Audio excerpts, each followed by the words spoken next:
Gene Simmons, the fear-breathing demon of Kiss, the immortal face of rock and roll, all night, the man who turned thunder, blood, and flame into rock's relentless heartbeat. He is the colossus who built not only a band, but an empire. A warrior who raised a banner of defiance from smoke-filled clubs to stadiums ablaze with light. For millions, he isn't merely a musician, he's a symbol of survival. Iron will tempered in fire, blood, and unrelenting chaos. But behind that blazing mask is a life carved by storms. Wounds so deep that even the roar of 1,000 arenas could not silence them. And now, at 76, when twilight might promise rest, a heavier storm looms, casting a shadow over the final act of a man once thought unbreakable. If Gene Simmons ever lit your soul on fire, pressed like in tribute to a legend who still carries both blazing glory and unhealed pain. It's heartbreaking to imagine those nights when the table stood empty, when hunger oozed the only companion, and winter slipped in like an enemy. No warmth, no comfort. Only a coat stitched from a discarded army blanket, and walls so thin the wind walked straight through. Inside, silence weighed a ton, broken only by the muffled sobs of a child alone, while his mother worked herself to the bone. On August 25, 1949, that child came into the world as Kamewitz, the boy the world would one day know as Gene Simmons. His mother, Flora, survived wartime camps as a teenager. A miracle draped in quiet, carrying scars words could never explain. There were tears without warning, protection that sometimes felt smothering, yet beneath it all, a love forged in fire. She was his shield and anchor, his moral compass, as he would later say, the one unbroken truth in a world of storms. Yet, storms came anyway. When Gene was 6, poverty and despair split the family. His father left for good. No letters, no visits, just silence. The wound never stopped bleeding. An only child, Gene was forced into the role of man of the house long before he was ready. Poverty stalked them. Rent lurked like a monster at the door. Flora worked 15 hours a day in factories, sewing buttons until her hands bled, only to return to exhaustion and quiet. They shuffled between tiny apartments, never sure they could stay. To help, young Gene picked wild fruit and sold it by the roadside. Learning early that every coin cost sweat, he felt the bite of winter in a coat cut from a blanket, shoes so worn they barely held together,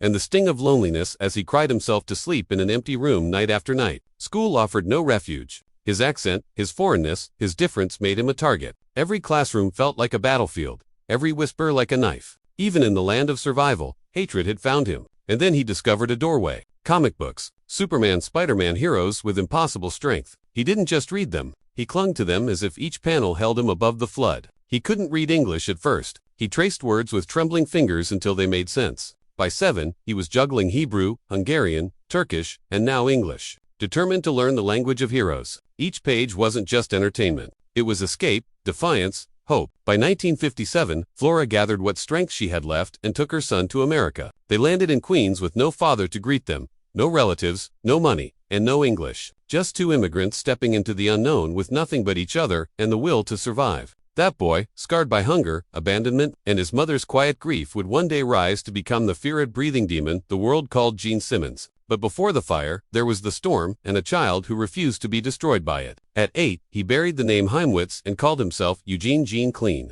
a desperate first step to erase old scars and carve out a future. A new name didn't end the cruelty. His accent drew mockery. His second-hand clothes drew stares. His silence marked him as strange. The Jewish school couldn't hold him. Public school cut deeper. Classrooms became stages of humiliation. Laughter from classmates drove home a single message. He was an outsider. Even so, Gene learned that surrender was not an option. He sold cactus plants, door to door, for pennies. He worked in butcher shops and delis. Any job survival demanded. Each coin became a shield against the hunger that haunted him. While others his age dulled their pain with alcohol or smoke, Gene clung to clarity, believing his mind was the one weapon that could lift him from the shadows. At night, under the glow of a flickering TV and the worn pages of comics, he pushed his English forward. Those larger-than-life heroes proving that power can rise from pain. And then came February 9, 1964, Fixie. Beatles hit the Ed Sullivan Show and electrify the world. Gene sat transfixed, heart pounding with a truth he'd never forget. I want that life. I want to be somebody.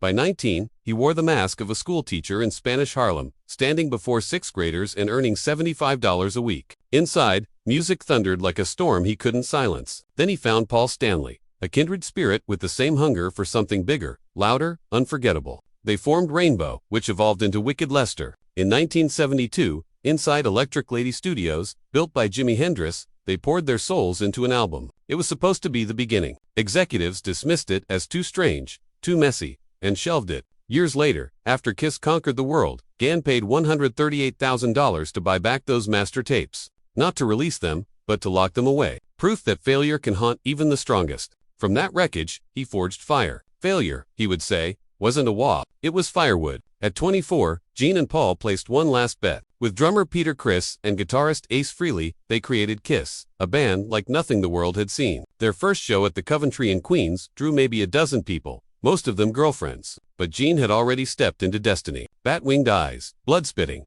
fire-breathing. He gave life to the demon, a creature born from horror films, comic books, and the darkest corners of imagination. The demon, he later admitted, was everything I couldn't be as a boy. Fearless, untouchable, unforgettable, and unforgettable. It was no radio hits, no MTV slots, no chart toppers. What they had was spectacle. Word spread not by airplay, but by whispers about blood, fire, and chaos on stage. Within 2 years, they vaulted from empty clubs to roaring arenas. In 1975, Alive detonated, capturing the madness, the screams, the fire, the thunder, and sold millions. It saved their label from collapse and made Kiss immortal. For Gene, the hungry boy who once cried alone in the dark, this was when Storm became flame. From hunger to thunder, from silence to spectacle, he had arrived and the world could not look away. By the mid-70s, Kiss was more than a band. It was a phenomenon. Destroyer, forged under Bob Ezrin, bent chaos into near symphony with choirs, strings, and theater sewn into thunderous riff. The lights grew blinding.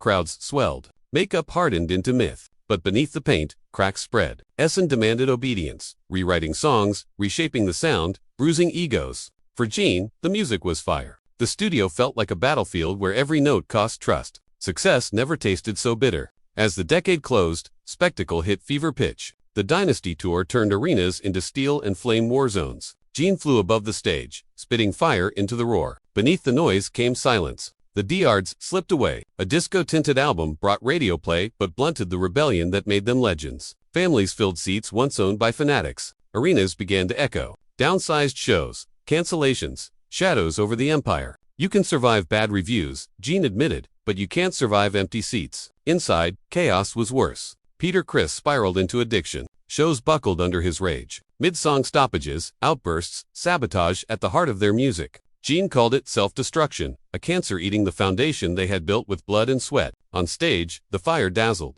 Backstage, it devoured. Then came humiliation. In a desperate bid to widen their reach, Kiss signed on for Kiss Meets the Phantom of the Park.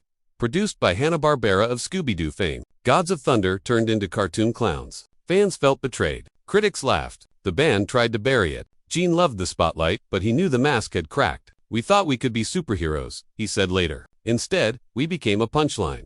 By the early 80s, their faces were plastered on dolls and lunchboxes. Fame everywhere, at a steep price. Egos collided. Fans drifted. The brotherhood built on fire began to break. The demon roared, but Gene wondered if his flame lit the way or burned it all down. Survival came through reinvention. Peter was gone, replaced by Eric Carr, the fox whose thunder gave Kiss a second heartbeat. Had they drifted too far from the hunger that made them? Gan and Paul chose their boldest gamble. Before millions, they removed the war paint that made them gods. For the first time in a decade, the world saw their faces. Not surrender, defiance, lick it up. Stormed the charts, went platinum, and proved the gamble worked. Taking off the makeup was survival. Gene said, "We were more than costumes. We were a force," but storms kept coming. Rock pivoted to heavier riffs and quicker tempos. New idols rose. Kiss chased trends, glam, power ballads, softer turns, and earned both praise and backlash. Gene admitted, "We chased trends, and sometimes the trends chased us."